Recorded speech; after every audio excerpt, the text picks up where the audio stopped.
আসসালামু আলাইকুম ওয়া রাহমাতুল্লাহি ওয়া বারাকাতুহু। আলহামদুলিল্লাহ ওয়াসসালাতু ওয়াসসালামু আলা রাসূলিল্লাহ আম্মা বা'দ। সুপ্রিয় দর্শক মণ্ডলী, আপনাদেরকে আমাদের আকীদা পাঠের আয়োজনে স্বাগতম। আপনাদের সাথে আছি আমি তাওহীদুল ইসলাম। আমরা ইমাম মুহাম্মদ বিন আব্দুল ওয়াহ্হাব আন-নাজদি রাহিমাহুল্লাহর লিখিত প্রসিদ্ধ আকীদা গ্রন্থ কিতাবুত তাওহীদের ধারাবাহিক আলোচনা করে আসছিলাম। আজকে আমরা কিতাবুত তাওহীদের ১০ম অধ্যায় নিয়ে আলোচনা করব। অধ্যায়টি হচ্ছে বাবু মা জাআ ফি যাবহি লিগাইরিল্লাহ। আল্লাহ ছাড়া অন্য কারো উদ্দেশ্যে কোনো পশু জবাই করা প্রসঙ্গে অধ্যায়টি। এই অধ্যায় পড়ে আমরা এ বিষয়ে আল্লাহ রাব্বুল আলামিন কোরআনে কি বলেছেন, রাসূল সাল্লাল্লাহু আলাইহি ওয়াসাল্লাম কি বলেছেন এবং কোরআন এবং হাদিস থেকে আমাদের শিক্ষা জানব। পাশাপাশি এ বিষয় নিয়ে আমাদের আকীদা কেমন হবে অধ্যায়টি পড়ার মাধ্যমে আমরা শিখে নিব। আমরা চলে যাচ্ছি আমাদের মূল আলোচনায়। শুরুতেই আয়াত দেখতে পাচ্ছি আল্লাহ রাব্বুল আলামিন তিনি নবী সাল্লাল্লাহু আলাইহি ওয়াসাল্লামের মাধ্যমে কোরআনুল কারীমে জানিয়েছেন, কুল ইন্না সলাতি ওয়া নুসুকি ওয়া মাহইয়ায়া ওয়া মামাতি লিল্লাহি রাব্বিল আলামিন লা শারীকা লাহু। আল্লাহ নবী সাল্লাল্লাহু আলাইহি ওয়াসাল্লামকে বলছেন যে আপনি ঘোষণা করুন, আপনি বলে দিন, আমার নামাজ, আমার নুসুকি, আমার কুরবানি, আমার জীবন এবং মরণ সবকিছুই বিশ্বের প্রতিপালক একমাত্র আল্লাহ রাব্বুল আলামিনের জন্য, লা শারীকা লাহু, যার কোনো শরীক নেই। তো আমার কুরবানি এটা হচ্ছে কোনো পশু জবাই করা। তো আল্লাহ আমাদেরকে জানিয়ে দিয়েছেন নবী সাল্লাল্লাহু আলাইহি ওয়াসাল্লামের মাধ্যমেই কোরআনুল কারীমে তাকে আদেশ করে এটা বুঝাচ্ছেন যে এই আদেশ বা এই বিষয়টা এটা আমাদের সবার জন্যে, আমাদের সবার অবস্থাটাই এমন হবে যে আমার নামাজ, আমার কুরবানি কোনো কিছু জবাই করা এবং আমার জীবন, আমার মরণ সবকিছুই একমাত্র আল্লাহ রাব্বুল আলামিনের জন্য। এবং অন্য আয়াতে আল্লাহ রাব্বুল আলামিন আরো ঘোষণা করেন সূরা কাউসারের ২ নম্বর আয়াত, ফাসাল্লি লিরাব্বিকা ওয়ানহার। অতএব আপনি আপনার প্রতিপালকের উদ্দেশ্যেই নামাজ পড়ুন এবং কুরবানি করুন। নামাজ করা, নামাজ পড়া এবং কুরবানি করা আল্লাহ রাব্বুল আলামিনের জন্যই এই ২টা ইবাদত করতে হবে। নামাজ যেমন একটি ইবাদত, কুরবানি করাটাও হচ্ছে একটি ইবাদত। তারপরে আমরা দেখি হচ্ছে হাদিসে চলে যাচ্ছি। হাদিস এখানে আলী রাদিয়াল্লাহু আনহু থেকে বর্ণিত একটি হাদিস। রাসূল সাল্লাল্লাহু আলাইহি ওয়াসাল্লাম আলী রাদিয়াল্লাহু আনহুকে ৪ টি বিষয় সম্পর্কে জানিয়েছেন। আলী রাদিয়াল্লাহু আনহু নিজে বলছেন যে আমাকে রাসূল সাল্লাল্লাহু আলাইহি ওয়াসাল্লাম ৪ টি বিষয় জানিয়েছেন। তার ১ম বিষয়টাই হচ্ছে লা'নাল্লাহু মান যাবাহা লিগাইরিল্লাহ। যে ব্যক্তি গায়রুল্লাহর উদ্দেশ্যে, আল্লাহ ছাড়া অন্য কারো উদ্দেশ্যে কোনো পশু জবাহ করে তার উপরে আল্লাহর লানত। ১ম বিষয়টাই এটা। আল্লাহ ছাড়া অন্য কারো উদ্দেশ্যে কোনো পশু যদি কেউ জবাই করে তাহলে তার উপরে হচ্ছে আল্লাহ রাব্বুল আলামিনের অভিশাপ। দ্বিতীয় বিষয়টা হচ্ছে লা'নাল্লাহু মান লা'না ওয়ালিদাইহি। আল্লাহ রাব্বুল আলামিনের অভিশাপ ওই ব্যক্তির উপর যে তার পিতামাতাকে অভিশাপ দেয়। তো এটার আমরা ব্যাখ্যা জানি যে সরাসরি পিতামাতাকে আ গালি দেওয়া, অভিশাপ দেওয়া এটাও যেমন আছে, তেমনি কোনো এক ব্যক্তি অন্য কোনো ব্যক্তির পিতামাতাকে যদি অভিশাপ দেয়, গালিগালাজ করে, এটাও হচ্ছে তার নিজের পিতামাতাকে অভিশাপ দেওয়ার মতোই। তৃতীয়, আল্লাহ রাব্বুল আলামিনের অভিশাপ লা'নাল্লাহু মান আওয়া মুহদিসান। যে ব্যক্তি কোনো বিদআতীকে আশ্রয় দেয়, যে ব্যক্তি কোনো বিদআতকারীকে আশ্রয় দেয় তার উপরে আল্লাহ রাব্বুল আলামিনের লান।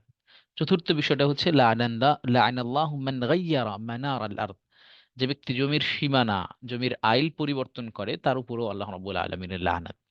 তো এই ৪ পাপ কাজকারী তাদেরকে বিশেষভাবে আল্লাহ রাব্বুল আলামিনের অভিশাপ রাসূল সাল্লাল্লাহু আলাইহি ওয়াসাল্লাম জানিয়েছেন। তো আমরা এখানে ১ নাম্বারেই দেখতে পাচ্ছি আল্লাহ ছাড়া গায়রুল্লাহর উদ্দেশ্যে কোনো পশু জবাই করলে তার উপরে আল্লাহ রাব্বুল আলামিনের অভিশাপ থাকে। তো ৪ নাম্বারে আমরা আরেকটি প্রসিদ্ধ হাদিস দেখতে পাচ্ছি। হাদিসটি অনেক বড় এবং এ হাদিসে ২ জন ব্যক্তির ঘটনা বর্ণনা করা হয়েছে। তো ঘটনা বর্ণনার শুরুটা এমনভাবে বলছেন যে, দাখালাল জান্নাতা রাজুলুন ফি যুবাবিন ওয়া দাখালান নারা রাজুলুন ফি যুবাবিন। একটি মাছির কারণে এক লোক জান্নাতে গিয়েছে, আবার একটি মাছির কারণে এক লোক জাহান্নামে গিয়েছে। তারপরে সাহাবা একরাম এটা শোনার পর রাসূল সাল্লাল্লাহু আলাইহি ওয়াসাল্লামকে জিজ্ঞাসা করছেন যে কিভাবে আল্লাহ রসুল, একটা মাছির কারণে এক লোক জান্নাতে গেল, আবার একটা মাছির কারণে এক লোক জাহান্নামে গেল, বিষয়টা কিভাবে, কেমন, কিভাবে হলো? আল্লাহ রসুল সাল্লাল্লাহু আলাইহি ওয়াসাল্লাম এবার ব্যাখ্যা করছেন, জানাচ্ছেন যে এক কওমের পাশ দিয়ে দুজন লোক যাচ্ছিলেন। ওই কওমের একটা নির্দিষ্ট মূর্তি ছিল।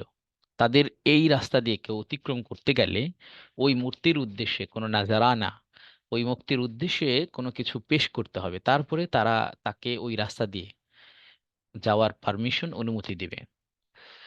তো এবার ওই দুই লোক যাওয়ার সময় এক লোককে ওই কওম বলল যে আহ, আমাদের এই মূর্তির জন্য কিছু হলেও, তুমি তার নৈকট্য অর্জনের জন্য কিছু হলেও দাও, কার্রিব। তো এক লোক বলল, তাকে যখন বলা হলো যে তুমি এই মূর্তির উদ্দেশ্যে কিছু দাও, তখন সে বলল, লাইসা আইন্দি সেই উন অকারিব, আমার কাছে এমন কোনো কিছু নেই যেটা দিয়ে আমি তার নৈকট্য অর্জন করব বা তাকে আমি নাজরানা পেশ করব। এবার তারা তাকে আবার বলল, কার্রিব ওয়ালাউ যুবাব, যে তুমি তার নৈকট্য অর্জন করতে কিছু না কিছু দাও, যদিও একটা মাছি হয়। এবার এটা শোনার পরে লোকটি ভাবলো, একটা মাছিই তো, তেমন কোনো কিছু না। তারপরে সে ওই একটা মাছি তার নাজরানা পেশ করলো মূর্তির উদ্দেশ্যে। ফাখাল্লু সাবিলাহু ফাদাখালান নার, এবার তাকে ওই কওম রাস্তা দিয়ে যাওয়ার পারমিশন দিয়ে দিল। ওই ব্যক্তি মরার পরে জাহান্নামে চলে গেল। দ্বিতীয় ব্যক্তিকে তারা আবার বলল যে কার্রিব, কিছু হলেও দাও, ওই তাকে যেভাবে বলেছে। এবার সে সোজা সাপটা বলে দিয়েছে, আমি আল্লাহ ছাড়া অন্য কারো উদ্দেশ্যে কোনো কিছুই নৈকট্য অর্জনের জন্য এমন নাজরানা পেশ করতে পারবো না। এবার তারা তার ঘাড়ে মারলো, তাকে তারা হত্যা করে ফেললো। বা দাখালাল জান্নাহ, এই লোক মাছিও যে একটা মূর্তির উদ্দেশ্যে নাজরানা পেশ করেনি, এই লোক সে জান্নাতে প্রবেশ করে গেল।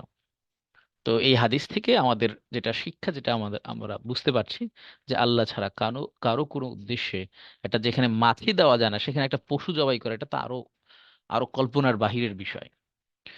তো এই অধ্যায়গুলো থেকে, এই অধ্যায়ে কোরআন এবং হাদিসগুলো থেকে আমরা যে বিষয়গুলো জানতে পারলাম, যে কুল ইন্না সলাতি ওয়া নুসুকি, এই আয়াতের তাফসির, ফাসাল্লি লিরাব্বিকা ওয়ানহার, এটার তাফসির।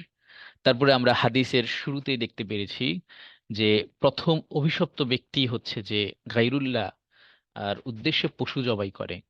তারপরে 4 নম্বর শিক্ষাটি হচ্ছে, যে ব্যক্তি নিজ পিতামাতাকে অভিশাপ দেয় তার উপরে আল্লাহ লানত। এর মধ্যে আবার এটাও বলা আছে যে যদি অন্য কোনো ব্যক্তির পিতামাতাকে অভিশাপ দেয়, তাহলে সে তার নিজের পিতামাতাকে অভিশাপ দেওয়ার মতোই কাজ করলো। 5 নম্বর হচ্ছে, যে ব্যক্তি বিদাতিকে আশ্রয় দেয় তার উপর আল্লাহ লানত। বিদাতি হচ্ছে ওই ব্যক্তি সওয়াবের উদ্দেশ্যে দিনের মধ্যে নতুন কোনো কাজ, দিনই কাজ আবিষ্কার করবে, আহ তো যেটার মধ্যে আল্লাহ রাব্বুল আলামিনের একটা হক ভুলুণ্ঠিত হবে। আচ্ছা, 6 নম্বর শিক্ষা আমরা যেটা এই হাদিস থেকে, এই অধ্যায় থেকে, কোরআন এবং হাদিসগুলো থেকে জানতে পারি, যে ব্যক্তি জমির সীমানা বা চিহ্ন পরিবর্তন করে তার উপরও আল্লাহ লানত। আহ, এই এটা, এই জমির সীমানা পরিবর্তনের মধ্যেই রয়েছে এমন চিহ্নিত সীমানা যা কোনো ব্যক্তির মাঝে এবং প্রতিবেশীর মাঝে আহ, যে বাড়ির সীমানা নির্ধারণ করা থাকে, এটাও যদি পরিবর্তন করে, তাহলেও এই আল্লাহ রাব্বুল আলামিনের অভিশাপের অন্তর্ভুক্ত হবে। নির্দিষ্ট ব্যক্তির উপর লানত এবং সাধারণভাবে পাপীদের উপর লানতের মধ্যে পার্থক্য রয়েছে। আল্লাহ রাব্বুল আলামিন এখানে নির্দিষ্ট কিছু পাপকারীর ব্যাপারেই আল্লাহর লানত ঘোষণা করেছেন। মাছির কাহিনীটা আমরা এই অধ্যায় থেকে জানতে পারলাম। তারপর 9 নম্বর শিক্ষা হচ্ছে, জাহান্নামে প্রবেশ করার কারণ হচ্ছে, যে মাছির যেই হাদিসটি আমরা পড়েছি, জাহান্নামে প্রবেশ করার কারণে হচ্ছে মূর্তির উদ্দেশ্যে নাজরানা পেশ করা, ইচ্ছে না থাকা সত্ত্বেও। ওই লোক কিন্তু বলেছিল যে আমার কাছে এমন কোনো কিছু নেই যেটা দিয়ে আমি, মা ইনদি শাইউন উকাররিবু, আমি ওই মূর্তির নাজরানা পেশ করব, নৈকট্য অর্জনের জন্য কিছু দিব। সির্ফ ওই কওমের, ওই জাতির অনিষ্ট থেকে বাঁচার জন্য সে একটি মাছি দিয়েছিল, কিন্তু এই কাজটি শিরকের অন্তর্ভুক্ত হয়ে গিয়েছিল এবং আল্লাহ রাব্বুল আলামিন এতে নারাজ হয়ে, এবং আল্লাহ রাব্বুল আলামিনের অসন্তুষ্টি চলে এসেছিল, তার কারণে তাকে জাহান্নামে যেতে হয়েছে। তারপরে এখানে 10 নম্বর শিক্ষা আমরা যেটা জানতে পাচ্ছি, মুমিনের অন্তরে শিরকের অবস্থান সম্পর্কে জ্ঞান লাভ। নিহত যে ব্যক্তিটি যাকে মারা হয়েছে, আহ, নিহত হওয়ার ব্যাপারে কিভাবে ধৈর্যের পরিচয় দিয়েছেন। তিনি সরাসরি বলেছেন যে আমি আল্লাহ ছাড়া অন্য কারো উদ্দেশ্যে কোনো কিছু আমি পেশ করতে পারবো না। কোনো দাবির কাছে সে মাথা নত করেনি, অথচ তারা তার কাছে কেবলমাত্র একটা বাহ্যিক আমল, যে কিছু একটা দিয়ে দিলেই হতো। 11 নম্বর শিক্ষা হচ্ছে, যে ব্যক্তি জাহান্নামে গিয়েছে, যে দাখালান নার, যে ব্যক্তি জাহান্নামে গিয়েছে সে একজন মুসলমান ছিল। কারণ সে যদি কাফের হতো তাহলে বলা হতো না যে দাখালান নার ফি যুবাবিন, যে একটা মাছির কারণে সে জাহান্নামে গিয়েছে। তার মানে সে আগে জান্নাতের হকদার ছিল, জান্নাতের যোগ্য ব্যক্তি ছিল, জান্নাতে যাওয়ার মতো যেই বৈশিষ্ট্য, যে আমল যা থাকা দরকার ছিল তাই ওই ব্যক্তির মাঝে ছিল। 12 নম্বর, এতে সেই সহিহ হাদিসের পক্ষে সাক্ষ্য পাওয়া যায়, মানে জান্নাতে গিয়েছে একটা মাছির কারণে, আবার জাহান্নামে গিয়েছে একটা মাছির কারণে। জান্নাত জাহান্নাম যে আমাদের খুবই কাছের, একটি হাদিসে বলা রয়েছে যে তোমাদের আল জান্নাতু আকরাবু ইলা আহাদিকুম মিন শিরাকি নালিহি, জুতার ফিতার চাইতেও জান্নাত কাছে। জাহান্নামটাও ঠিক একইভাবে জুতার ফিতার কাছেও, তোমাদের কারো জুতার ফিতার কাছেও আরো আরো কাছে, ফিতা থেকেও আরো নিকটবর্তী। এই হাদিসের একটা প্রমাণ আমরা দাখালান নার দাখালাল জান্নাতা ফি যুবাবিন দাখালান নার ফি যুবাবিন এই হাদিসের মাধ্যমে জানলাম। 13 নম্বর হচ্ছে, এটা জেনে নেওয়া প্রয়োজন যে অন্তরের আমলই হচ্ছে মূল উদ্দেশ্য। এমনকি মূর্তি পূজারীদের কাছেও এই কথা স্বীকৃত যে আমার অন্তরে যেটা রয়েছে এটাই মূল।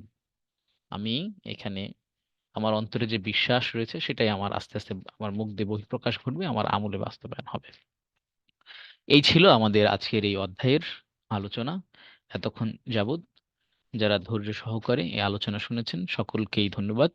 আল্লাহ রাব্বুল আলামিন আমাদের আকীদা বিশুদ্ধ করার তৌফিক দান করুন এবং এই আলোচনা থেকে সর্বপ্রথম আমাকে এবং যারা আপনারা শুনলেন আপনাদের সকলকে উপকৃত হওয়ার তৌফিক দান করুন।